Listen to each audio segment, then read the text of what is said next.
মানুষ নয়, জেলে থাকবে হাতি। শুনে অবাক হচ্ছেন? এমন খবর শুনে রীতিমতো অবাক হওয়ারই কথা। সবসময় এমনটি শুনেছি যে কোনো মানুষ অপরাধ করলে তাকে শাস্তি হিসেবে জেলে থাকতে হয়, কিন্তু এবার মানুষ নয়, হাতি জেলে থাকার খবর আসে যুক্তরাষ্ট্রের কলোরাডোতে। সেখানকার একটি আদালত এমন একটি হাস্যকর রায় দিয়েছে। রায় বলা হয় যে কলোরাডোতে চিড়িয়াখানায় বন্দি ৫টি হাতির মুক্তির জন্য আইনি অধিকার নেই, কারণ তারা মানুষ নয়। হাতিদের মুক্তি চেয়ে একটি প্রাণী অধিকার গোষ্ঠী কলোরাডোতে স্প্রিংসের চেন মাউন্টেন চিড়িয়াখানা থেকে হাতিদের পক্ষে একটি মামলা করে, যাতে তাদের চিড়িয়াখানা থেকে মুক্তি দেওয়া হয়।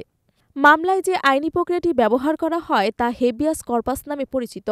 এনআরপি যারা মামলাটি আদালতে নিয়েছিল, যারা হাতিদের মুক্তির বিষয়ে যুক্তি দিয়েছিল যে আফ্রিকার বন্য অঞ্চলে জন্ম নেওয়া হাতিগুলো চিড়িয়াখানায় বন্দি থেকে অসুস্থ হয়ে যাচ্ছে, হাতিদের মূলত এখানে থাকার কথা নয়। কিন্তু আদালত হাতিদের নিয়ে এক অদ্ভুত রায় দেয়। রায়ে বলা হয় কলোরাডোতে চিড়িয়াখানায় বন্দি ৫টি হাতির মুক্তির কোনো আইনি অধিকার নেই, কারণ তারা মানুষ নয়। এমন হাস্যকর অবাক রায় হয়তো কেউ আগে শুনেনি। আদালতের এমন রায়ের মাধ্যমে হাতিদের মুক্তি নিয়ে প্রাণী অধিকার গোষ্ঠীর আশা একেবারেই ভেঙে যায়। হয়তো তারাও ভাবতে পারেনি আদালত এমন একটি রায় দিবে যেখানে হাতিদের থাকতে হবে জেলে।